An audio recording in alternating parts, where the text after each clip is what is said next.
frivolous. Nothing personal. Word of the day is frivolous. Groundhog Day. Groundhog Day. It's cold out there, folks. It's cold. Coca didn't want me to have the same word of the day 2 days in a row. Yes, I know frivolous was the word of the day yesterday on March 17th. And if you're listening to these back to back, thank you. Frivolous is the word of the day because we have to revisit the Deshaun Watson story because it's back. Yesterday, we spent an entire segment talking to you about my view and definition of frivolous, my view of our legal system, and the thought that filing of frivolous lawsuits is one of the issues that faces this country and drives me crazy, not just as a lawyer, but just as a member of society. So now we're up to 2 official lawsuits filed by this lawyer in Texas, in Houston. And apparently there are more to come. And I read online, I got in Texas, it's amazing. Everything's public. You can read anything you want, anything that's filed. A civil suit's been filed against Deshaun Watson, the quarterback of the Houston Texans. And the lawsuit claims that Watson made inappropriate advances to a masseuse. It's the second reason that massage parlors and masseuses are in the news in the last few days. And the lawsuit says that he inadvertently or advertently touched her with his penis and made it clear that the Houston Texans wanted him to work on his groin. And she suffered as a result of that, can't work, and is emotionally unstable, et cetera, et cetera. That's one. Second one came out from another masseuse who he flew from Houston to Atlanta. I guess they were playing in Atlanta, or he was in Atlanta, Coca, for work, for play, or they were playing the Falcons. And or he flew her from Atlanta to Houston, whichever the case may be. But he flew a masseuse somewhere, and when she got there, apparently he was naked. And so that caused a major problem. But now there's 4 more suits coming. And the question is this, and we spent a lot of time, Coca, on the Levitard show today. I did the local hour talking about what it is from a PR standpoint. What are you supposed to do if you're Deshaun Watson? We're covering this right now journalistically. Are we going to cover it with the same zeal if this goes to trial and there is no settlement and it is found that by a jury that there was no civil issue here?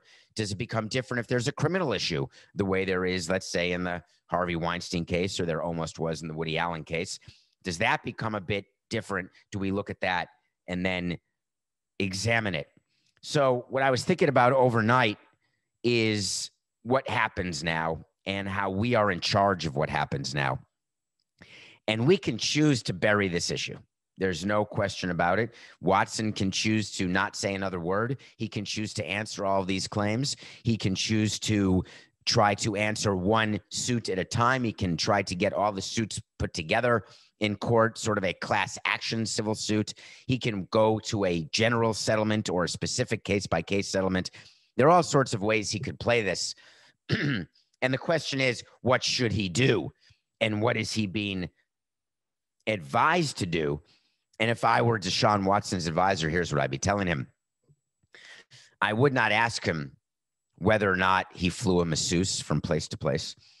I would not ask him whether he thought that the masseuse would provide him a happy ending. I would not ask whether or not he had an erect penis. I'm not asking him those questions as his lawyer or his PR person. What I am asking him is, what is your appetite for this story to go away? What is your appetite at home with your family to admit or not admit what you may have or may not have done? What is it worth to you financially? And what a world where money becomes the driving force, even though Deshaun said it's not about money, even though the lawyer said these claims are not about money. The lawyer said, I'm not doing this for the money. I'm already rich. The lawyer said, if I didn't earn another dollar, I'd have enough to live the rest of my life. So everyone doth protest too much that money has nothing to do with this. But at the end of the day, Watson's decision is Watson's decision, but my commitment at Nothing Personal, and the reason why this deserves to be covered by Nothing Personal, is my commitment to you, Deshaun, is the way this story was covered yesterday is the way I will cover this story. And Coke and I have committed to continue to cover this story until there is finality. And we're not going to bury it. It'll be like a wait to see where we will revisit it, because I don't want to be the way Le Batard today said is how journalists are, which is we cover the story when it happens and then we don't cover the settlement. We don't cover the result or the acquittal. Not as interesting. It is interesting to me, and I want to make it so it's interesting to you. So when I tell you that frivolous is the word of the day for the second day in a row, it's because I want you to know that we will not stop with this story. Deshaun Watson has some decisions to make. What happens if there's 8, 10, 12 women who allege inappropriate behavior? Does it become like the Harvey Weinstein case? Will there be some sort of criminal look into this? Will a local district attorney's office or state attorney be asked to look into this? Or will people say it is not worth it? It's not worth the public resources. Will Deshaun Watson be like Robert Kraft and fight to not just clear his name, but to make sure that videos are not released, to make sure that nothing can be released that can have some sort of visual legs, if you will? He's got more than the next football season to worry about, more about worrying about who the head coach is now, more than worrying about who the general manager is or whether or not he's going to get traded. And for all the people who think this will cause the McNair family to trade Watson, it'll have nothing to do with it. Frivolous. We have another follow-up that I want to continue with, actually. And Coca said to me that you're not interested in this because it's a very local story, but I'm not making this a local story. I'm making this a global story. Meyers Leonard, the Miami Heat player who was suspended by the league for 1 week for the use of a racial slur on a video game, live video game stream called Twitch. Meyers Leonard, who was not waived by the Heat. Meyers Leonard, who was not admonished by the Heat other than a statement. Meyers Leonard, who has been injured and out for the year, has now been traded by the Miami Heat. He was traded to the Oklahoma City Thunder. There is an expectation that the Oklahoma City Thunder will not play him, but he's hurt, so they don't have to make that decision. But he has not been immediately waived. And I want to read to you what the Heat did after they traded him. And yet again, it was a Heat statement. No name attached. No Mickey Arison, no Pat Riley, no nobody. The Heat statement. Meyers was a key part of our team that made a run to the NBA Finals, and we will always be grateful for his contributions and leadership last season. His recent comments were very hurtful and disappointing. They buried the lead.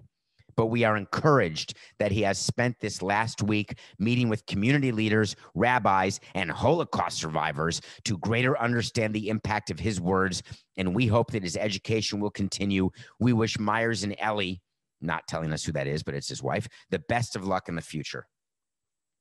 Mickey Arison had a chance here to do what's right, and he didn't. The Miami Heat had a chance to do what's right, and they chose to go the wrong direction, and I am furious about it. And the reason I'm furious is that I want a list. I'm tired of people who can get away with misogyny or racism by going on an apology tour, and I'm tired of being the person who is a part of that, who sends people on apology tours. By the way, for those of you who are tweeting at me that I'm inconsistent in my treatment of Meyers Leonard because he made an ethnic slur that was anti-Semitic, and I didn't treat Ozzie Guillen that way, and I mentioned this on Le Batard, so I'm not going to be repetitive except to say there's a big difference between a racial slur and coming out in support of a dictator.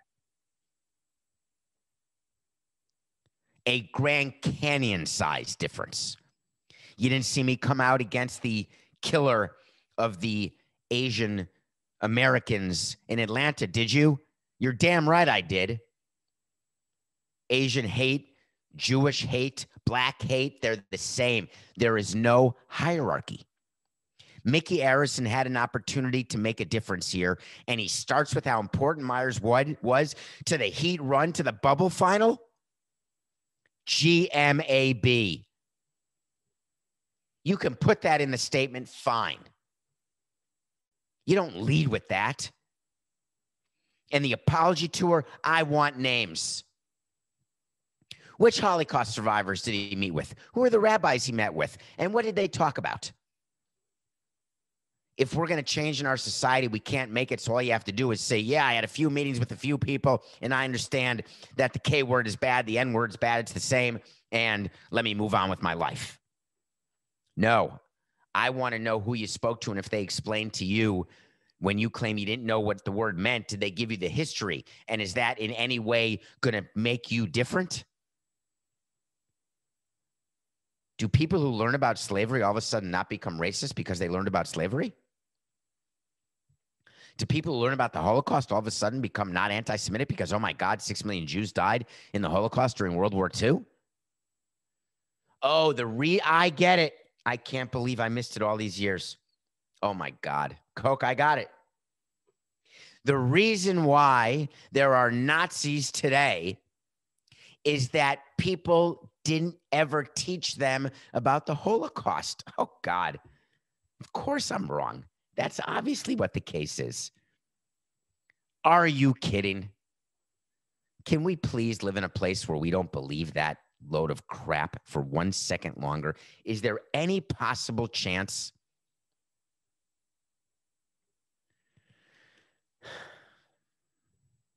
What happens next to Meyers Leonard? He disappears is what happens next. He's not going to get another job in the NBA because he's not good enough.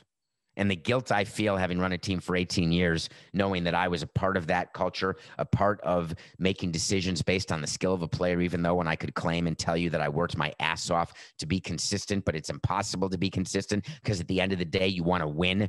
And you know that people will forget about a DUI or they'll forget about a racial slur, but they'll never forget about the flag in the rafters. They'll never forget about the ring on the finger.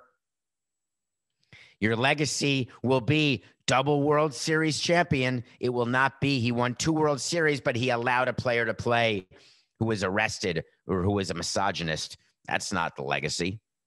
I was a victim of my own ego, a victim of my own desires to be remembered. It's very silly when you spend your life trying to be remembered, isn't it?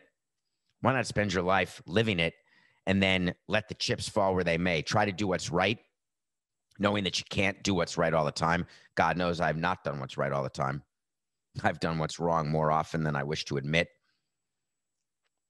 I don't know. I don't really know the legacy of my great-grandparents. How sad is that? Does that mean that my great-grandchildren won't know my legacy either way? Will the existence of the internet change that? I don't know. If I had the ability to Google my great-grandparents, would I? I can't change what's in my Google. I can try to repopulate it, but I can't change it. Can't change my past. I can just try to live a better future. I can't change the mistakes I've made. Just try to make different ones. Try to make fewer. Meyers Leonard, I hope, goes on to make fewer mistakes. I hope that he goes on to understand that words have meaning. I just don't think he'll be able to do it with a sleeveless uniform, whatever color, on his back. I'm doing 3 in a row here, Coca, because I have to. It was brought to my attention that something happened in Tennessee in a place called Sewanee. Sewanee is it's called, I'm completely blanking. I want to say University of the South. There's a school in Sewanee, Tennessee, and it's called University of the South. What happened is scary, and it deserves attention on the show today. But it happened almost a week ago. Last weekend, there was a lacrosse game between a school called University of the South in Sewanee, Tennessee, and a school called Emmanuel College, which is in Boston, I believe. And there was a lacrosse game going on. Lacrosse is played on a field with sticks and a ball. There's goals. You try to score. You have to move your wrist around a lot. I tried to play lacrosse, but my wrists were only good for one thing. They were not good for that. And during the course of the game, there were no fans allowed.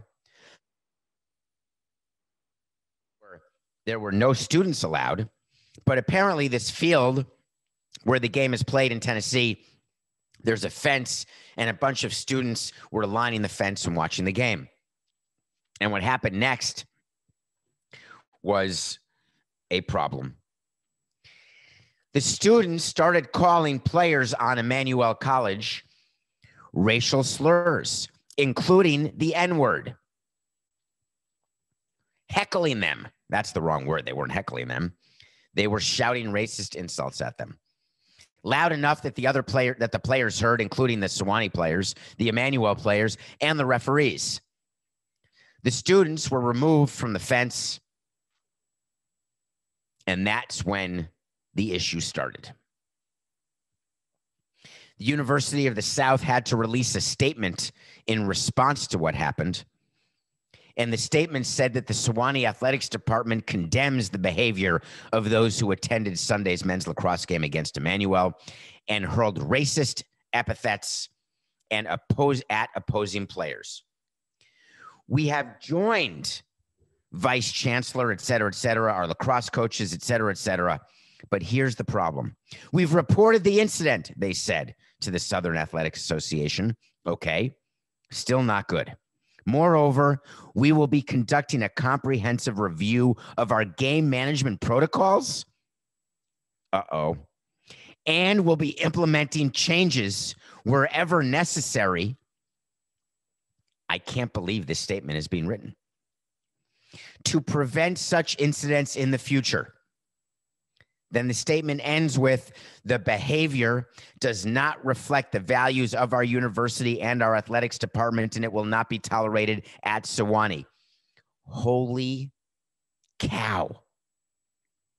They waited for the end to talk about it doesn't reflect our values. That's just a cut and paste sentence from every statement. But I have a question to the University of the South. You're conducting a review of your game management protocols? Let me get this straight. The problem you have with people saying the N-word is that you didn't have enough security? That you didn't have enough cameras pointed at those students so you can't properly identify them? That's the problem in your mind? I've got a better statement from the University of the South, and here's how it goes. I cannot believe, as the president and chancellor of this university, that I have done such a poor job of educating our students and of selecting our students to attend this university who would think it possible that using the N-word or slurs or slinging racial epithets toward anybody is acceptable. I don't need to change our game management protocol. I need to change the students who have been admitted into our school. I don't need to implement changes when necessary. I need to implement changes immediately in my process. I need to have training for these young students to make them understand what is acceptable and what is not. I need to train my students to think about equality and to recognize that everyone, regardless of color, is equal. The University of South had an opportunity today, and they flat out blew it. There are now protests on campus. Other athletes are saying that they are speaking out against racism. Right now, that college has a pretty significant issue, and I'm giving them advice as to how to change it. I think it is very clear what they can do, but what is interesting is whether or not they will do it.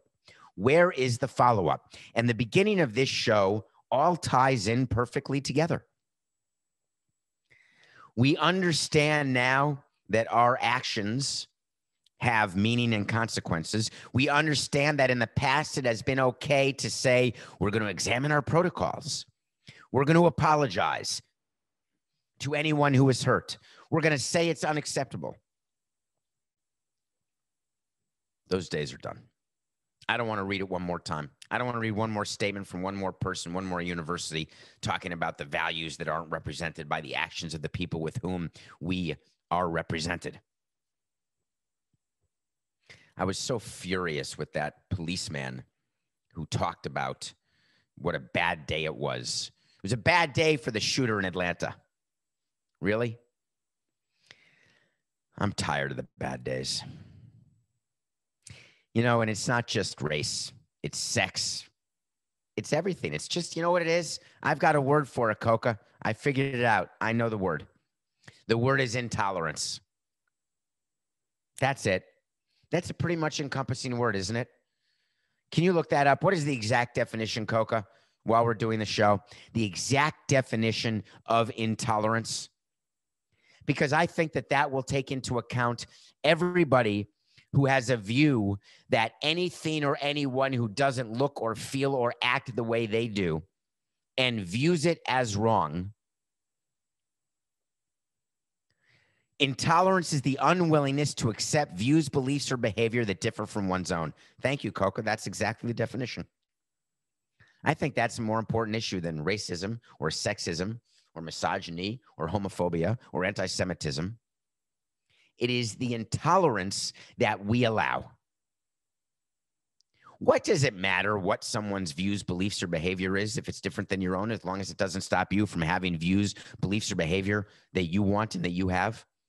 What does it matter what someone looks like or acts like, who they love? What does it matter? Yet it always has. Intolerance. That is what we are going to try to fight on Nothing Personal. When we come back, we're going to talk about a movie where intolerance was the theme of the movie. We're also going to talk about some decisions that the Kansas City Royals have. And there was a firing in the NHL. Shocking but true. We will be right back. Welcome back to Nothing Personal.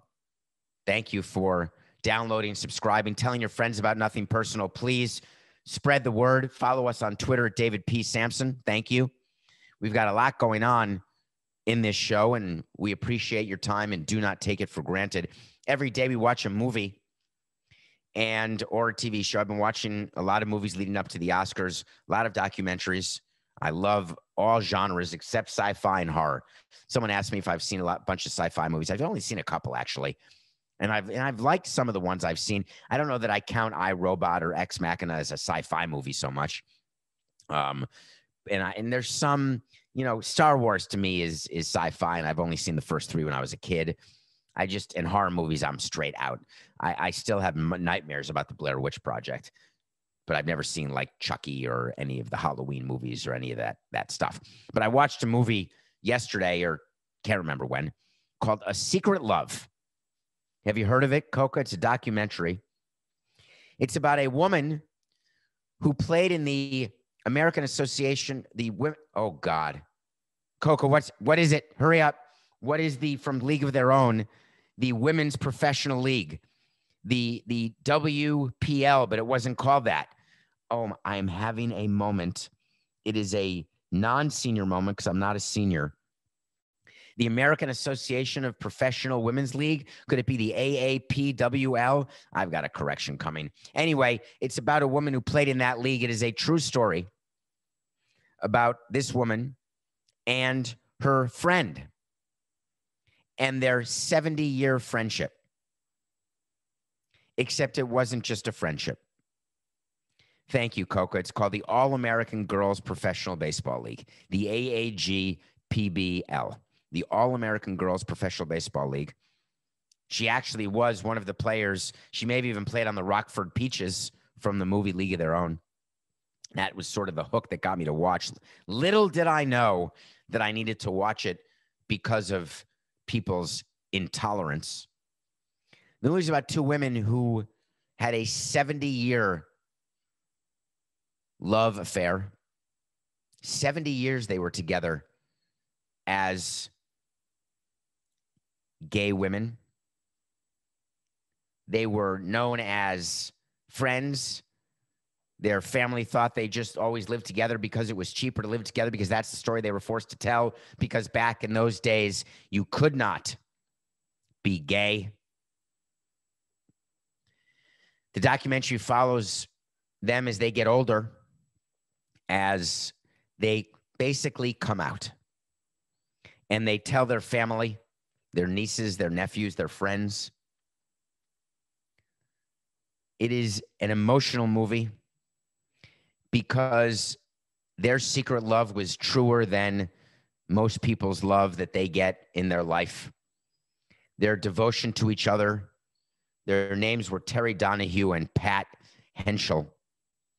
And I want to just shout out to Pat and Terry for the story. Terry has since passed away. I think she was the player. But I could have it backwards. And they tried back in the 40s and 50s to be with men, and they just loved each other.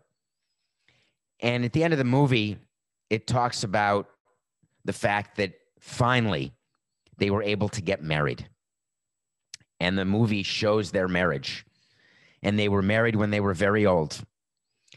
And they were holding hands. And all I kept thinking is why? That's what was in my head the entire movie. Why is it that we cared so much that women couldn't get married or men couldn't get married? Now the Vatican has come out and said that gay people can't get married in a Catholic church. So they're forced to choose their love over their religion when some people want both. I just cannot figure out, and no one's been able to convince me what it is that causes that level of intolerance. It's your religious doctrine. Is that your story you want to stick to? It's because you believe that you were told by your God that someone's love is better than someone else's, or someone's love is wrong? Is that the God you want to worship? Where your color of skin or your love is better, more accepted? I wouldn't be a God that I would ever want to believe in. It's called A Secret Love. It is well worth your time. You will smile, you will tear up, and you will learn, and maybe we will all be one step further toward tolerance. Baseball is trying to get one step further toward equality as well, but they're talking about money equality. I have a far different view about equality when it comes to money and talent and skill. My view is far more capitalistic. My job running a business is to pay as little money as possible to people who can make me as much money as possible. Just like that was my job when I was working for people. My job was to make as much money as possible for the people I worked for, period. The Kansas City Royals are in the news because they've got some decisions to make, and I wanted to address those decisions. There's a player in spring training you've never heard of. Maybe you have. His name is Bobby Witt Jr., the son of Bobby Witt, who used to be a player. Bobby Witt Jr. is having a scathing, that's not the word, a scorching spring training, playing very well. There is amazing pressure on the Royals to put him on their opening day roster. He does not need to be on their opening day roster. And you know very well, because you're well versed in it, raise your hand and say it with me. STM. No, not S and M. STM. Service time manipulation. It's in the news, right? It's been in the news. The union's very unhappy about that. So the union is starting to sprinkle stories through members of the media. The union is starting to sprinkle stories saying, we're watching you, Kansas City. Bobby Witt deserves to be on your team coming out of spring training. He better be on your team coming out of spring training. So then the Royals are in an absolute no-win situation. They're sitting down now. Their GM is a guy named Dayton Moore. They have a new owner. The team was sold. And the owner is saying to himself, what do we do here? And Dayton Moore says, listen, let me just give it to you straight. I'm going to give you the facts, and then you're going to make the decision. If you start Bobby Witt on the team right now, the bottom line is that he will be with you for 1 year fewer than if you wait 3 weeks to call him up. Now, I know that he was the second overall pick in 2019. I know that he is highly touted. He's only played 37 games in the minor leagues, 37 total, but he's had a good March. So Dayton Moore says to the owner, I get it. He's had a good March. He may be one of our top 26 players right now, maybe. But 37 games in the minor leagues, we can send him to the minor leagues, let him get at bats, and we will not lose a grievance against the union. I guarantee it. And then the owner says to Dayton Moore, wait a minute. With all the service time manipulation going on, are you sure that even if we call him up in April, that there's not going to be some sort of agreement in the new collective bargaining agreement that will give extra service time to younger players, that will allow them to have arbitration sooner, that will give them more money at the minimum, because that is what I think is going to happen, Dayton. So what is the real downside of bringing him up now and making our fans happy and making the union happy? Hold on, I'm getting a call. Hold on. Yes, Rob. No, I hear you. Oh, you want me to call him up? Wait, we're talking about Bobby Witt right now. Yes, right now we are. Yes, that's true. MLB is very involved in this decision. MLB is being consulted on this decision. When you've got collective bargaining negotiations coming up and you've got a high-profile player like Bobby Witt Jr., second overall, and you've got a low-revenue team, a low, small-market team who is not going to be in contention this year, you can bet your bippy that Major League Baseball is on the phone with the Royals saying, let's be very careful here. Let's be very smart and make sure that we have exact reasons, and we're going to tell the union the exact reasons why Witt's not going to be on the team. But if he is going to be on the team, that would be nice. Well, Rob, do I need to do it? Do I have to do it? I don't want to do it. Are the rules going to change in the next CBA? It's too early. We don't know. We're not sure. We certainly don't want players to be arbitration eligible earlier than they have to. We certainly don't want to pay younger players more than we have to. We want to take advantage of the young players when we can, because that's the best chance for teams like you, Kansas City, to ever win. If you've got to pay your best players a market rate from the beginning, you will have zero chance to ever have a good team. So we're fighting for you, Kansas City. These are the things that are going on back and forth right now between the Kansas City Royals and Major League Baseball and the union. But here is the wait to see, and it's a pretty simple one. It really is. Wait to see is when I tell you something's going to happen and I revisit it. And if I'm wrong, I'm going to tell you. If I'm right, I'm going to tell you. Bobby Witt will start the season in the minor leagues. You can wait to see. If I'm running the Kansas City Royals, or if I'm the commissioner of baseball, or if I'm the head of the union, I understand very clearly that someone with 37 minor league games who has a hot spring training needs time in the minor leagues, and I'm not going to die on that hill today. I am not using Bobby Witt as my example of someone to inform me how to negotiate a collective bargaining agreement. Not going to do it.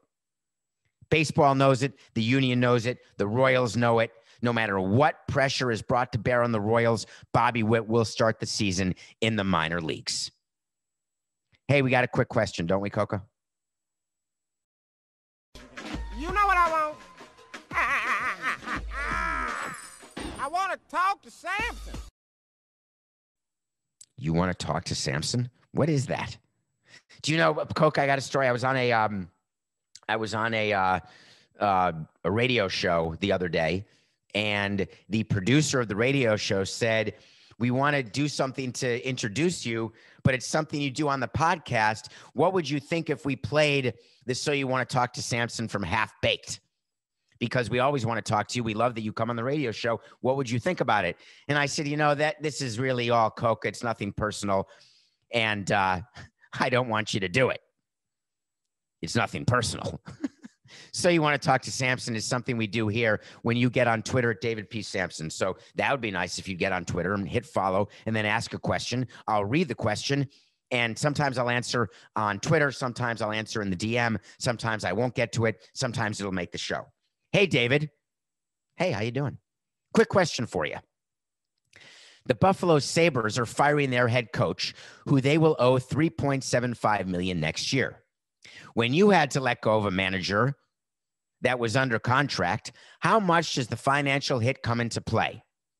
I know you've talked about papering the file, so I guess I'm wondering why more professional teams aren't able to fire coaches for cause and void their contract. Thanks. Well, thanks for bringing up the way you put it in a singular way. When you had to let go of a manager, I thought that was very sweet of you. So thank you for asking that question, because I've had to let go of managers. And here's how the financial conversation goes when you want to fire your manager or your coach. Hello, Mr. Owner. In my case, hello, Jeffrey. So we're talking about firing our manager. He's got 2 years left at $2 million each, and we're going to hire another manager and have to pay $2 million. So our manager is really making $4 million, and that's a cash item. So I just want to make you aware of the impact that'll have on the budget. Thank you, David. I appreciate that. Fire the manager. Hey, Mr. Owner, in my case, Jeffrey. We're negotiating with the manager right now, and if we give this manager 4 years, it's going to be an issue because he's unlikely to last 4 years. And so just be aware that we're always paying two managers. So just wanted you to know that. Thank you, David. Appreciate you letting me know. Now hire the manager and give him 4 years. And that is perfectly reasonable conduct by an owner, perfectly normal, and it's what every owner does. The finances never come into play when there is a manager who an owner or a GM wants to eliminate. When it comes to players, it's wholly different. It takes a lot to get an owner or a president to waive a player who's owed $20 or $30 million or to take a huge cap hit in football, because you say to yourself, man, maybe he'll get good. Maybe we'll get something out of him. Maybe we can just sit him and play him a little and then trade him later. Maybe we can recapture some amount of value and it's one roster spot. What's the big deal? But with a manager, the view of that manager is that is a unique individual who is leading your team. But here's a quick update for Nothing Personal viewers and listeners, viewers on YouTube. Nothing Personal with David Samson, the YouTube channel. Managers are so important to presidents and owners because of the relationship they have with the president and the owner. They're so important to GMs because of the relationship they have with the GMs. The reality is that their ability to manage is really second to their ability to collaborate. That's a word that was used by Ross Atkins of the Blue Jays. We talked about it yesterday. Collaborating up and managing down becomes more important than knowing when to make a pitching change, because we're going to tell you when to make a pitching change. Hockey has gotten far more into analytics recently. In Buffalo, they said, for $3.7 million, I'm going to bite it. I'm going to eat it. I'm going to just pretend it was an underperforming player, except we have a better chance to salvage a season, to salvage a team by having a different voice, different leadership going forward. So the financial hit for a managerial change is really never, ever in play. When you talk about papering the file, when I talked about papering the file, totally different. Papering the file is what we do when we want to fire someone and not pay them the rest of their contract. Subtle difference, but important nonetheless. You don't need to paper a file if you're just going to pay the person out, because then there's no issue. Hey, you're fired. No problem. I get my paycheck every 2 weeks. You're damn right you are. See you later. I've left my key on the desk. Versus, hey, you're fired. And by the way, your paychecks have now stopped. Hold on, sir. What do you mean my paychecks have stopped? I have a contract. You've got to pay me my paycheck. You're firing me. You've got to pay me. I'm under contract. No, you're fired for cause. What do you mean I'm fired for cause? Because I didn't win games? That's not cause. No, I've papered your file. Okay. That's why you paper a file. One of the things that I do definitely enjoy on Nothing Personal is all the mistakes I make, because I certainly do make mistakes. And you correct them. And I always do the corrections on the next day's show, because I want, or as soon as you tell me about them, don't be ashamed and don't think that I've got an ego so large that it can't fit through the door, because I've got huge doors. So I don't mind the corrections. I want to do better. I want to do better. And when you do a 45-minute show every day and you've got no guests, no callers, of course there are going to be mistakes. How could there not be? When it's unscripted the way we are, there are mistakes. And there are words that I can't think of. It happens all the time. Yesterday, I used tempest into a teapot. And I was talking about Shaq Griffin. Remember the guy who signed with Jacksonville? He used to be on Seattle. And I said he went from the tempest right into the teapot. Totally misused it. Couldn't think of what it was. I was wrong. Dan, thank you for listening to Nothing Personal and subscribing. And thank you for telling me what was in my head. It's like you were in my head. I was trying to say he was going out of the frying pan into the fire. And as you said, I had the right idea, but the wrong kitchenware. Thank you for that correction. All right, how we doing on the NPDS brackets? The March Madness, it starts today. Play-in games are today. 2 16s play against each other, 2 11s play against each other, and you get that twice, and then they get to go to the first round and then lose, because I didn't pick in my bracket on CBSSports.com any of the play-in teams. I don't think the play-in teams will win. We have a bracket challenge on CBS Sports. Get on the app, because you could win a Nissan Rogue, or you could win a trip to next year's Final Four. But here's what's better. Go to NPDS brackets.